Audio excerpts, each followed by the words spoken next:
Good morning. Aditya educational class में आपका स्वागत है। आज हम यहाँ पर बीएड डीएलएड से संबंधित पाठ योजना बनाना सीखेंगे। इसी क्रम में सबसे पहले यहाँ जैसे हम लिखे हैं पाठ योजना, ऊपर लिखते हैं पाठ योजना, फिर संस्था का नाम। संस्था के नाम में जहाँ पर आपको टीचिंग करना है या जिस संस्था में आप रह रहे हैं वो संस्था का नाम लिखेंगे। छात्राध्यापिका का नाम, यहाँ छात्राध्यापक का नाम भी लिख सकते हैं जो आपका नाम होगा। उसके बाद दिनांक, जिस दिन आपको ये लेसन प्लान पढ़ाना है उसका दिनांक लिखेंगे। कक्षा 6, वर्ग ए, विषय हिंदी, चक्र 4th, मतलब चौथे घंटे में आपको पढ़ाना। अवधि 15 मिनट। 15 मिनट जो है ये सूक्ष्म पाठ योजना होता है, अपने ही कॉलेज में रहकर शिक्षण कार्य करना होता है। और बाकी जो दूसरे कॉलेज में करते हैं उसे आदर्श पाठ योजना कहते हैं, वहाँ 36 मिनट का होता है। लेकिन जैसे वहाँ पर घंटा चलता है जितने टाइम का वो लिखा जाता है। उसके बाद हमारा प्रकरण यहाँ पर है जंगल। सामान्य उद्देश्य। सामान्य उद्देश्य में पहला सामान्य उद्देश्य बच्चों में हिंदी विषय के प्रति रुचि उत्पन्न करना। दूसरा, बच्चों में कल्पना शक्ति का विकास करना। तीसरा, बच्चों को धारा प्रवाह, गति तथा शुद्ध उच्चारण के साथ कहानी पढ़ना सिखाना। चौथा, छात्रों में हिंदी विषय के द्वारा मानसिक विकास करना। पांचवा, बच्चों को मातृभाषा के प्रति लगाव उत्पन्न करना। छठवां, छात्रों में देश प्रेम की भावना का विकास करना। उसके बाद विशिष्ट उद्देश्य। ये जो सामान्य उद्देश्य होता है इसका संबंध जो होता है विषय से होता है, लेकिन जो विशिष्ट उद्देश्य होता है उसका संबंध हमारे प्रकरण से होता है। वैसे यहाँ सबसे विशिष्ट उद्देश्य है। विशिष्ट पहला उद्देश्य, इस कहानी के माध्यम से बच्चों के अंदर जीव जंतुओं के प्रति प्रेम भाव उत्पन्न करना। दूसरा है, जीव जंतुओं के अंदर संवेदनाएं होती हैं, इनकी जानकारी देना। उसके बाद सहायक सामग्री लिखते हैं। सहायक सामग्री में जैसे यहाँ लिखा कक्षा उपयोगी सहायक सामग्री।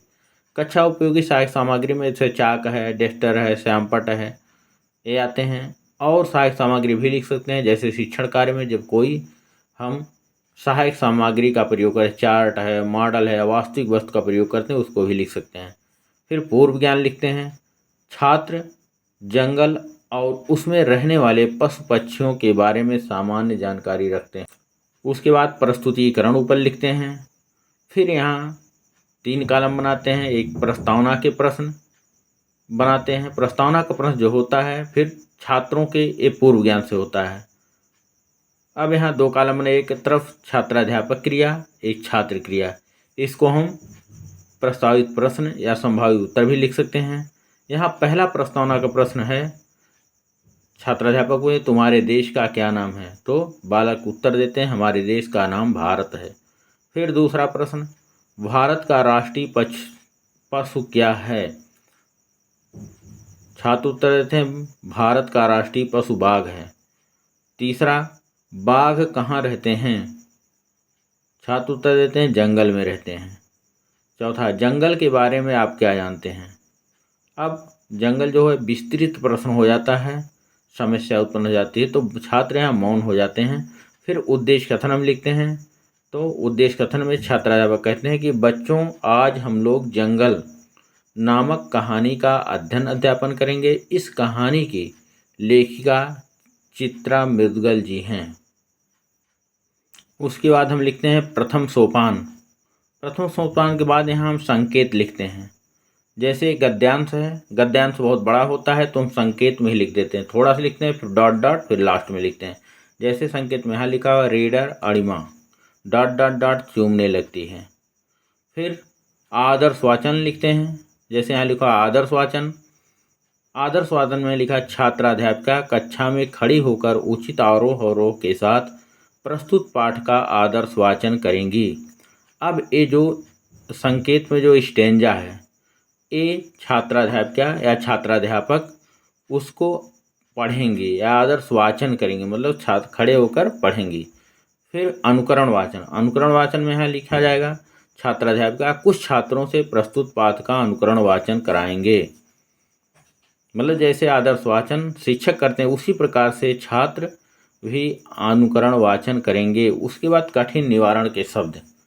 फिर छात्राध्यापक जो है, यहाँ कठिन निवारण शब्द लिखा हुआ है, एक तरफ शब्द एक तरफ अर्थ।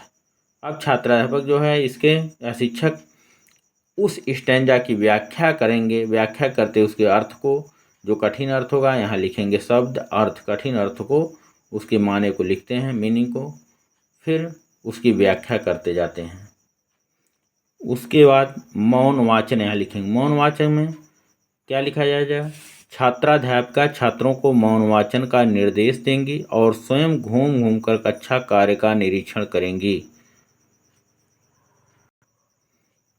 अब यहाँ जैसे मतलब छात्राध्यापक या शिक्षक ने आदर्श वाचन किया, फिर अनुकरण वाचन छात्र किए, फिर शिक्षक जो है कठिन से उस प्रस्तुत गद्यांश की व्याख्या किए और उसके कठिन शब्दों का निवारण किया, पढ़ें और पढ़ाएं। उसके बाद मौन वाचन की आप लोग अब शांतपूर्वक पढ़िए। उसीलिए यह लिखा हुआ कि छात्राध्यापक छात्रों को मौन वाचन का निर्देश देंगे और स्वयं घूम घूम कक्षा कार्य का निरीक्षण करेंगे। अब छात्र जो है शांतपूर्वक बैठकर पढ़ेंगे।